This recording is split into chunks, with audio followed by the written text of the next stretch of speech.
امریکہ کی Hillary Clinton نے اپنی غلطیوں کا اعتراف کرتے ہوئے کہا ہے کہ آج ہم افغانستان میں جن لوگوں کے خلاف لڑ رہے ہیں یہ وہی لوگ ہیں جو 20 سال پہلے ہمارے کام آئے تھے، جنہیں 20 سال تک ہم لوگوں نے فنڈ دیے تھے، اور ایسا ہم نے اس لیے کیا کیونکہ اس وقت ہم ایک ایسی صورتحال میں پھنسے ہوئے تھے جب سوویت یونین نے افغانستان میں مداخلت کی تھی، اور ہم نہیں چاہتے تھے کہ سوویت یونین پورے وسط ایشیا پر قابض ہو جائے۔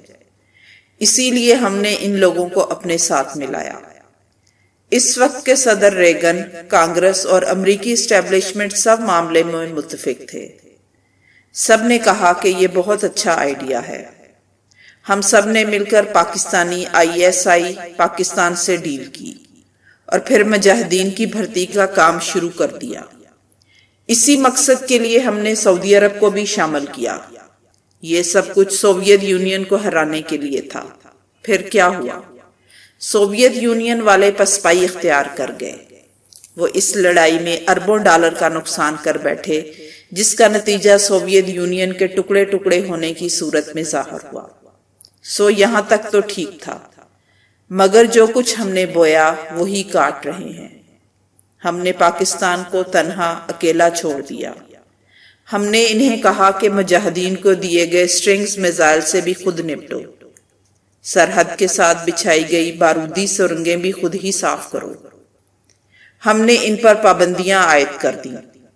ہم نے اس کے بعد پاکستان کی فوج اور ISI سے اپنا ہاتھ کھینچ لیا، اس سے تعاون چھوڑ دیا، جس کا خمیازہ ہم آج بھگت رہے ہیں۔ اور آج پوری دنیا اس دہانے پر پہنچ چکی ہے۔ ہر طرف افراتفری کا عالم ہے۔ عمران خان نیو یارک میں فارن ریلیشن کونسل میں افغانستان اور دہشت گردی کے خلاف جنگ سے متعلق پاک امریکہ تعلقات پر گہری نگاہ ڈالتے ہوئے کہا کہ پاکستان کا دہشت گردی کی جنگ کا حصہ بننا بہت بڑی غلطی تھی۔ روس کے خلاف جنگ میں جہادیوں کو ہیرو بنا دیا گیا تھا۔ 9/11 کے بعد پھر ہماری ضرورت پڑی۔ ہمیں کہا گیا جہادیوں کے خلاف جنگ کریں۔ سوویت یونین کے خلاف جہاد کے لیے مجاہدین گروپس کو یکجا کیا۔ جنگ ختم ہونے پر امریکہ نے ان گروہوں کو پاکستان پر چھوڑ دیا۔ 9/11 کے بعد امریکی جنگ کا حصہ بننا پاکستان کی سب سے بڑی غلطی تھی۔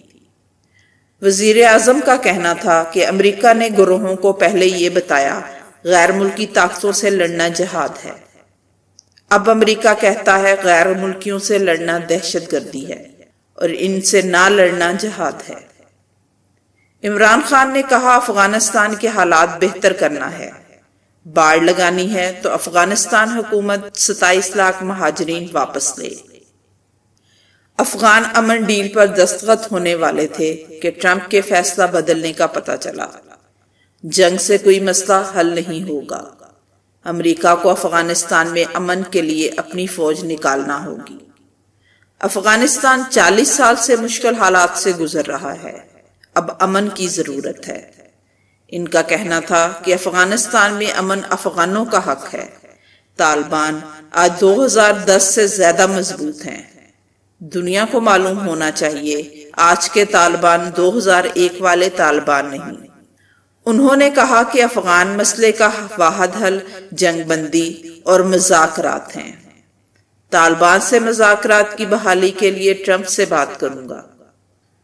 افغان ڈیل پر دستخط ہوتے تو میں طالبان قیادت اور افغان حکومت کی ملاقات کراتا۔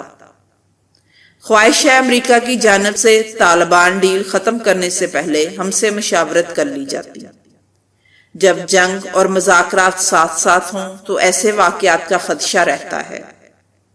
عمران خان نے کہا واضح کرنا چاہتا ہوں اسلام 2 نہیں 1 ہے۔ انتہا پسند یا معتدل اسلام جیسی اصطلاحوں کو مسترد کرتا ہوں۔ اسلام اقلیتوں کو تحفظ دیتا ہے۔ ہمسایوں کے ساتھ امن پالیسی میں فوج کی حمایت حاصل رہی ہے۔ ہم کرتارپور کھول رہے ہیں۔ فوج ہمارے خلاف ہوتی تو مزاحمت کرتی۔ میں اشرف غنی سے بات اور مذاکرات کرتا ہوں۔ فوج کو کوئی اعتراض نہیں۔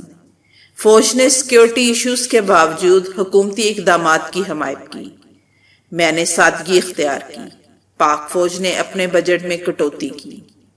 پاکستان کی تاریخ میں پہلی بار فوج نے دفاعی بجٹ میں کمی کا اعلان کیا۔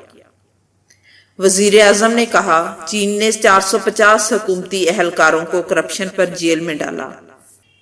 میری خواہش ہے میں بھی پاکستان میں ایسا ہی کرتا۔ کاش کرپٹ حکمرانوں کے ساتھ وہ کر سکتا جس طرح چین نے کیا۔ دوسری طرف افغانستان میں طالبان جنگجوؤں کو روس اور چین میں زبردست پروٹوکول دیا جا رہا ہے۔ علاقائی طاقتوں کے ایران کے ساتھ تعلقات بہتر ہو چکے ہیں۔ کسی کندھے پر بندوق رکھ کر ایران کو نشانہ بنانے کی امریکی ترکیبیں بھی ناکام ہو چکی ہیں۔ آل یہود اور آل سعود خوف میں مبتلا ہیں، ان سے کچھ بن نہیں پا رہا۔ چین ایران میں 4 کھرب ڈالر کی سرمایہ کاری کر رہا ہے۔ گوادر میں ایرانی بجلی استعمال ہو رہی ہے۔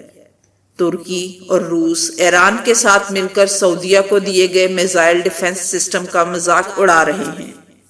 آل سعود کا اسلام کے لبادے میں منافقانہ کردار اور مکروہ چہرہ مسلمانوں کے سامنے مسلسل بے نقاب ہو رہا ہے۔ بطور پاکستانی ہمارا سب سے زیادہ کنسرن افغانستان تھا۔ جن ادوار میں امریکی اتحاد میں شمولیت کا فیصلہ کیا گیا، آج اسے غلطی تسلیم کیا جا رہا ہے۔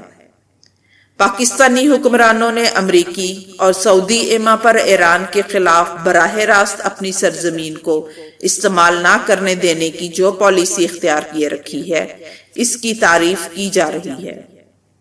اقوام عالم کے اجتماع میں کشمیریوں کے قاتل، بھارتی وزیر اعظم اور افغانوں کے لیے جلاد امریکی صدر نے پاکستان کے خلاف اعلان جنگ جاری رکھنے پر اتفاق کیا ہے، جس سے پاک، ایران، چین اور روسی بلاک کے مضبوط ہو کر ابھرنے کے امکانات میں اضافہ ہوا ہے۔